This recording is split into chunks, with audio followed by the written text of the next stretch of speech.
Hi to you watching this video. So for this video, we're going to tackle about woodworks, okay? So when we say woodworks, it is a scope of work which involves the usage of wood, okay? So when we use wood, more often than not, it is for false work. When we say false work, it is an activity which involves constructing of temporary structures, which supports the permanent structures. A good example of which is formworks. Okay, so when we say formworks, let me show. When we say formworks, it is the one that holds the structure. Like for example, the example for the beam, for the column, for the slab, it is the one that molds our concrete. Okay, but your formworks cannot stand alone. Okay, so it needs the support of a formworks, and formworks is a form of false work. Okay, so yeah.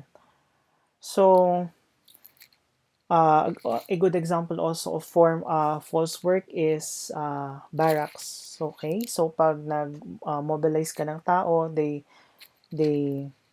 move in to the construction site. The first thing that they do is to construct a temporary shelter.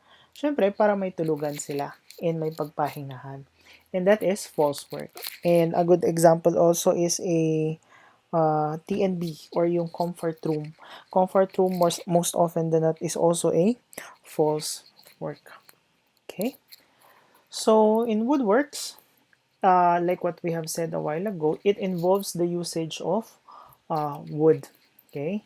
So the unit in woodworks or formworks later on is in board foot. This is our unit of measurement.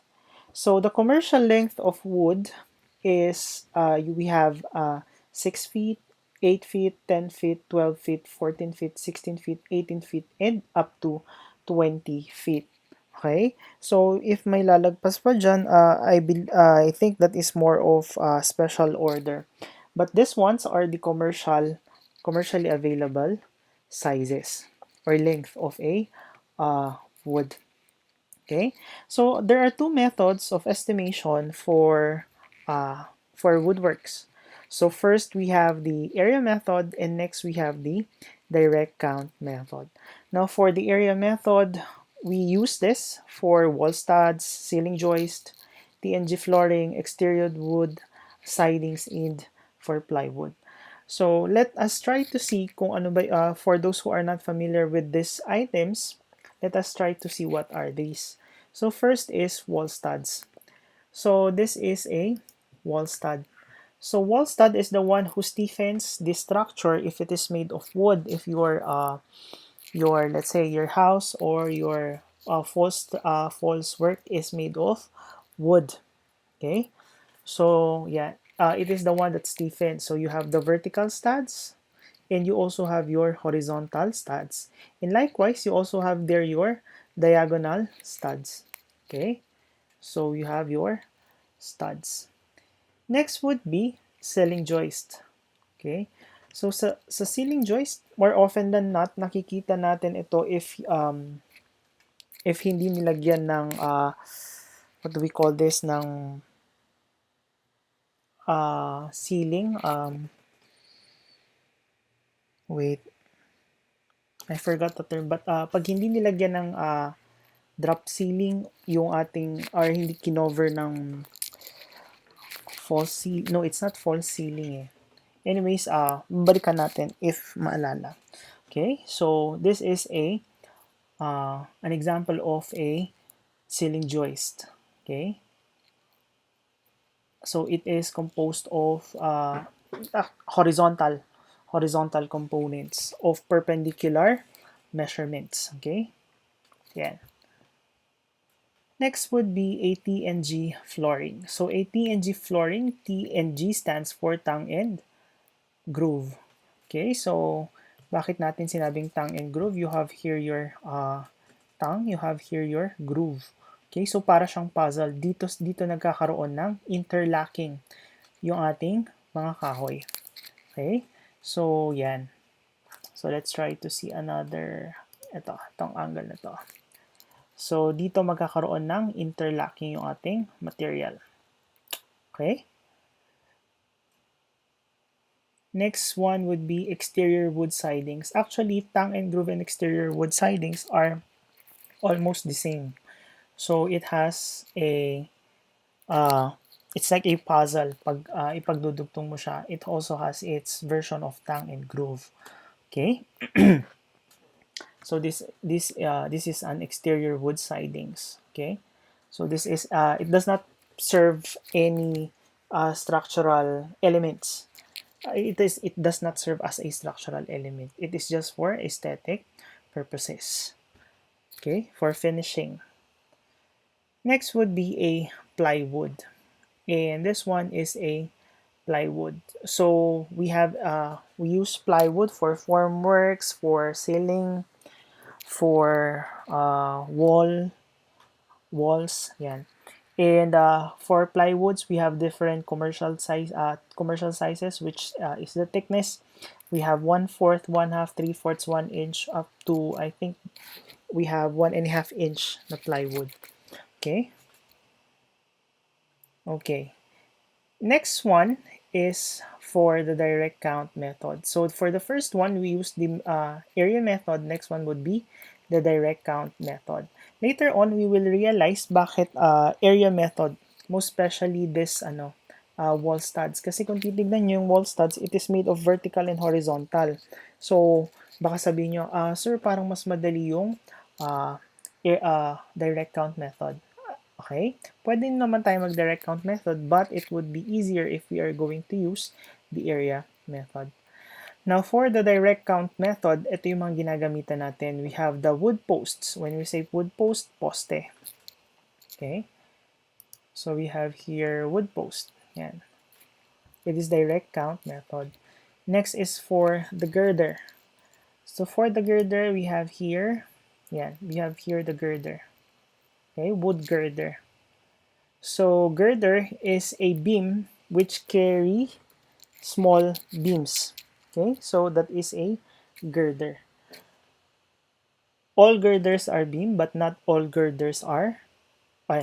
All girders are beam, but not all beams are girder. Kasi yung girder, binubuhat niya ay series ng beams. Okay? Where in fact, ang beams, binubuhat niya ay more often than not, it would be slab. Okay? Yun. Next is the bridging. Floor joist. Floor joist muna tayo. So this one is a floor joist. Okay, itong mahabang member na to, this one is a floor joist. Now, if the floor joist is, if the unsupported length of the floor joist is very wide or very far from each other, like for example, the support is here, the other support is here, that's very wide. Therefore, we need to use bridging. So, where is that? Ito, this one is bridging. So, bridging reduces the yung pag-shake. Actually, pag tinry nyo, if you're going to try sa ruler nyo, hawakan nyo siya ng nakatayo. Hindi man no, it's not nakatayo. It is where you can read the centimeters from 0 to 30. Then applied vertical downward forces at both ends. So makikita nyo magwi-wiggle yung gitna. Okay? Yan, magwi-wiggle yung gitna. Ganun din yung ganun principle din yung pwede nating i-apply for the floor joist. Okay? That's why pag nilagyan natin ng support at a certain point, nababawasan or nare-reduce natin yung pag-wiggle ng floor joist. That is what we call the bridging. Okay, so this is another example of bridging. So ito. So mahaba yung floor joist na yan, so nilalagyan natin ng bridging. So as to reduce the vibration. Next is header. So this one is a header. Ito. So this one is a header. Next one is rafter. So rafter purlins. These materials are being used in the roof. No, roofing system. So this one is a rafter. Itong pababang ito, this one is a rafter. Okay? So from the GI sheet, the loads will be transferred to the purlins. Then the purlins will transfer it to the rafter. Then the rafter will transfer it to the column. So this one is your purlins. So ito yung rafter natin, ito yung purlins. Okay? Then sa purlins, dyan na ipapatong yung dito na ipapatong yung ating GI sheet. So GI sheet will receive the load, the wind load or yeah. Yan. So wind load or yung load from or horizontal load from wind load which comes from the bagyo. Okay? So yan, nire-receive yan ng ating purlins. Then yung purlins, itatransfer niya yan sa ating rafter. Then the rafter will transfer it to the column. Or if there is a beam, sa beam muna, then sa column. Okay? Yung pag made of wood, hindi rafter ang pagtatransferan, kundi girt. Then yung girt, yun yung magtatransfer sa ating vertical structure. Like a vertical member, like a column. Next is baseboard. So baseboard, ito yung nakapaligid yan sa corner ng ating walls. Okay, so yeah, this is the baseboard. So it is made of wood. Next one would be the cornice. So for the cornice, actually, so this one is cornice. Then we also have the wood truss members. So for truss members, it is also by direct count. Okay, direct count din ang truss members. I believe I no longer need to show you what a truss looks like. No? So you have there the bottom chord, top chord, the for the king post truss, and specifically you have there the web members, top, bottom, and web members. Okay. Next, you have here your na-explain na natin tong rafter. Next is the ridge beam. So ano ba yung ridge beam? Yung ridge beam natin, ito yon. It is the connection between the two, the connection between the rafter from both sides of the roof. So ito yung ating ridge beam. Okay, so ito yon. Then, we have here the fascia board. So the fascia board, ito yun. So yung fascia board serves as a covering. So kino-cover niya yung rafter, kino-cover niya rin yung purlins from exposure. So that is the function of a rafter. Okay? Tinatago niya rin yung ibang nasa roofing system natin. And we have the window wood frame and door frames and wood stairs. So all of these things which are indicated here are being estimated via direct count.